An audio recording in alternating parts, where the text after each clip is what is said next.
Does the basket feel like it's 10 feet wide for you right now? I mean, like I've been making some shots, all shots that I feel like I should make at a pretty good rate. I feel like a lot of them are pretty easy shots for me. I'm getting a lot of stuff around the rim as well. So I just got to keep trying to get the easy buckets, and then the tougher ones will fall. Mike, how have you seen, early on in your career, it seemed like you and Nicole sometimes weren't on the same page as you developed chemistry, but the last 3 years, especially this year, it seems like you guys have developed just a really good two-man game working off each other. How have you kind of continued to work on that and progress in that?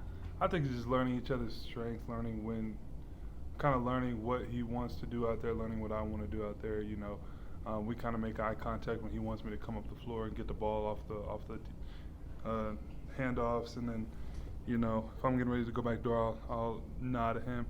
Then little stuff like when he gets the ball in transition, he's pushing it, trying to find his man, set screens on his man, so it can cause some confusion. I think I got a three off of that tonight.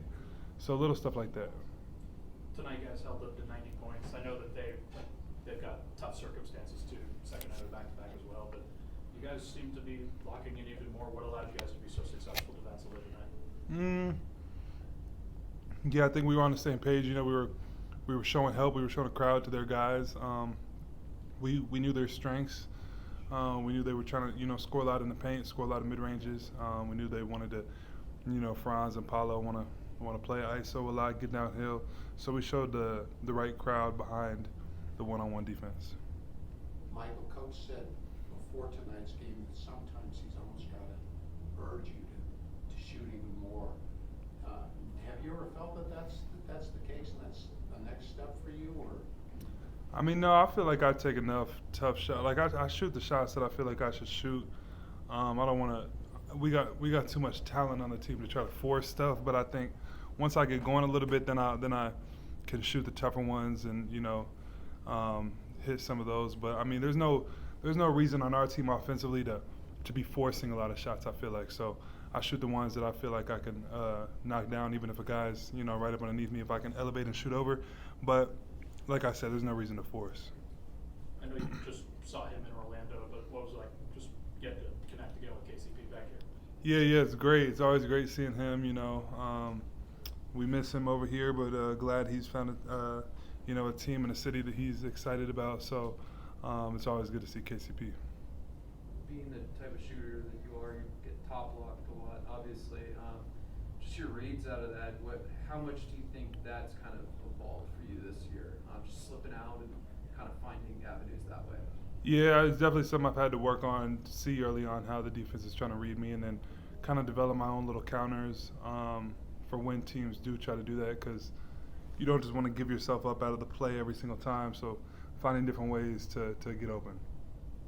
Personally, do you feel like this is the best basketball you've played in your career? Like, what's your assessment of where you're at right now?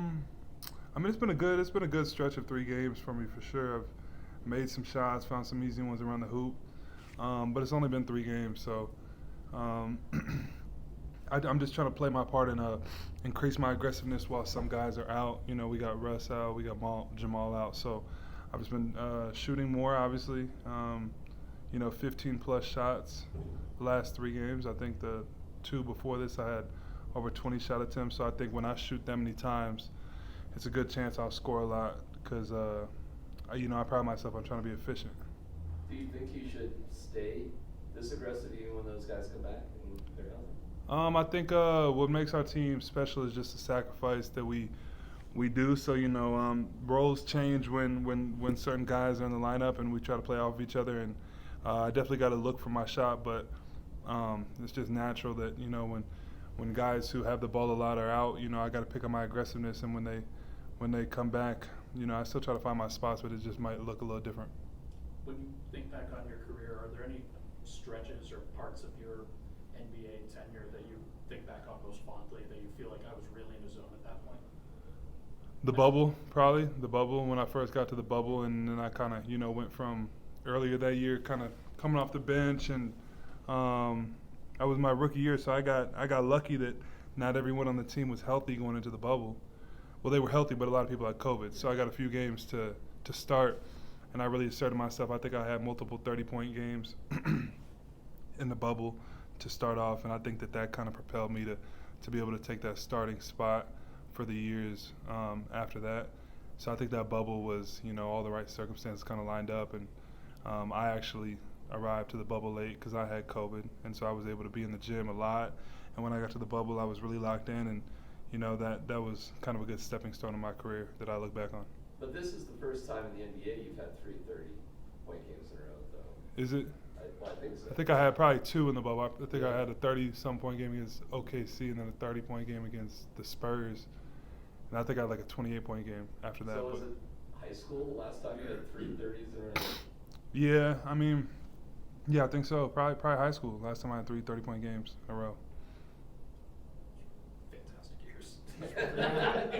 Really good years. Yeah. Good? Thanks, Mark. Appreciate it, Thanks, guys. everybody. Thank you, Mark.